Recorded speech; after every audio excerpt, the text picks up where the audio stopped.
Assalamualaikum warahmatullahi wabarakatuh. Perkenalkan, nama saya Kalista Putri Andini, NIM 18622500057, Prodi PG PAUD, mata kuliah Teori Belajar dan Pembelajaran, dosen pengampu Ibu Roza Yenita MPD. Di sini saya ingin menjelaskan tentang teori belajar konstruktivistik. Pengertian teori belajar konstruktivistik. Teori belajar konstruktivistik adalah metode yang memfokuskan pada proses atau aktivitas pembelajaran yang mendalami pengetahuan secara bebas, agar siswa bisa memaknai pengetahuan baru sesuai dengan pengalamannya. Pengertian menurut para ahli. Yang pertama, Abimayu. Teori konstruktivisme menurut Abimayu adalah pendekatan belajar yang meyakini jika seseorang mampu membangun pengetahuan sendiri berdasarkan pengalaman orang. Yang kedua, Muslik.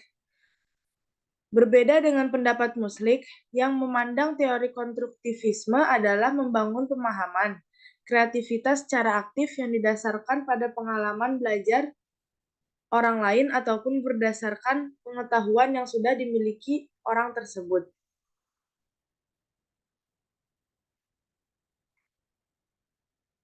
Yang ketiga, Tobroni. Menurut Tobroni, tahun 2015, teori konstruktivisme merupakan teori memberikan kebebasan kepada manusia untuk menemukan apa yang diinginkan dan memberikan kesempatan apa yang dibutuhkan orang tersebut. Yang keempat, Sagala. Teori konstruktivisme adalah landasan seseorang berpikir tentang banyak hal sesuai dengan pendekatan kontekstual. Jadi pengetahuan yang diperoleh sedikit demi sedikit, kemudian hasilnya diperluas melalui konteks yang terbatas dan melalui proses. Teori konstruktivistik menurut Jean Piaget. Teori belajar konstruktivistik yang dikembangkan oleh Piaget dikenal dengan nama konstruktivistik kognitif. Pengetahuan tidak diperoleh secara pasif oleh seseorang, melainkan melalui tindakan. Kemampuan mengkonstruksi ilmu pada anak akan berbeda berdasarkan kematangan intelektual. Pada teori ini, konsekuensinya adalah siswa harus memiliki keterampilan untuk menyesuaikan diri. Yang keempat, belajar teori konstruktivistik antara lain. Yang pertama, merangsang berpikir inovatif. Yang kedua, mampu meningkatkan pengetahuan. Yang ketiga, menemukan hal-hal baru. Yang keempat, membentuk keahlian sesuai dengan kemampuannya. Yang kelima, mendorong berpikir mandiri.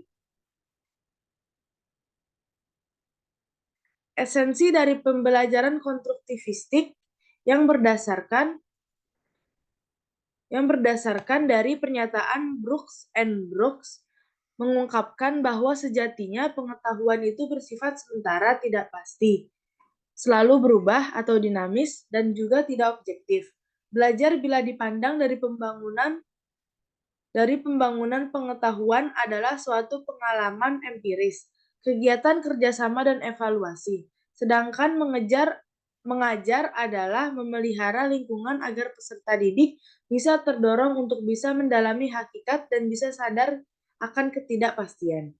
Dengan fondasi seperti di atas, maka peserta didik akan mempunyai penguasaan dan perspektif yang luas terhadap pengetahuan yang didapat dari pengalaman untuk ditafsirkan.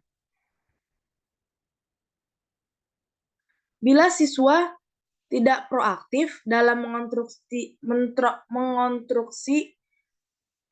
pengetahuan, walaupun mereka sudah memiliki umur yang matang, tetap saja pengetahuan tidak berkembang dalam dirinya. Sebab pengetahuan bisa berkembang dan berguna bila pengetahuan bisa bermanfaat dan bisa untuk menemukan solusi atas kejadian atau persoalan yang ada di sekitar.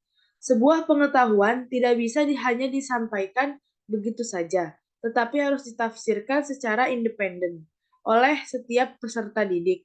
Selain itu, pengetahuan juga bukan barang yang tetap, karena setiap pengetahuan itu bersifat dinamis sesuai dengan perkembangan zaman.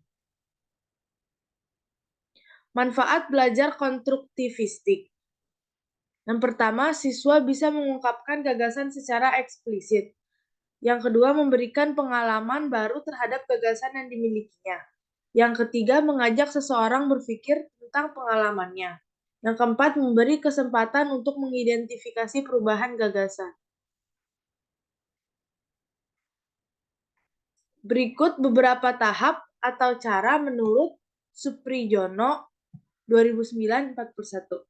Yang pertama, orientasi. Fase orientasi adalah fase paling pertama yang memberikan ruang untuk kesempatan untuk individu mengembangkan motivasi sesuai dengan topik yang diangkat. Yang kedua, elisitasi. Tahap ini lebih menekankan pada seseorang menggali ide dan mendiskusikan pengetahuan dasar melalui berbagai banyak bentuk.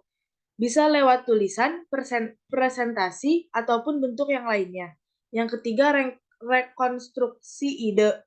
Di tahap rekonstruksi ide, individu cukup melakukan klarifikasi ide yang diperoleh dari berbagai perspektif. Jika perlu, bisa dilakukan dengan berdiskusi atau dengan melakukan kajian literatur untuk merangsang gagasan yang tepat. Yang keempat, aplikasi ide. Dari ide dan data yang sudah diperoleh, bisa diaplikasikan jadi ide yang abstrak, menjadi lebih terlihat dan dapat dirasakan oleh orang lain. Yang kelima, review. Jika ada bentuk yang ditampilkan, maka masuk ke tahap review. Atau tahap evaluasi dan revisi. Tahap ini sebenarnya tahap paling penting, karena kita bisa tahu apa yang salah dan apa yang sudah benar. Tahap review ini pula lah yang dapat merangsang kita untuk melahirkan gagasan, ide baru yang dapat dikembangkan. Kesimpulan, teori ini mengedepankan perkembangan siswa ke arah yang lebih progresif. Karena sifat kehidupan yang dinamis dan berubah-ubah, maka teori konstruktivistik ini sangat dibutuhkan di kehidupan.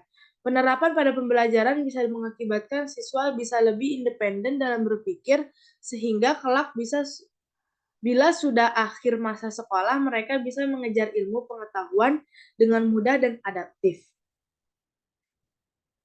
Sekian yang dapat saya jelaskan. Kurang lebihnya mohon maaf. Wassalamualaikum warahmatullahi wabarakatuh.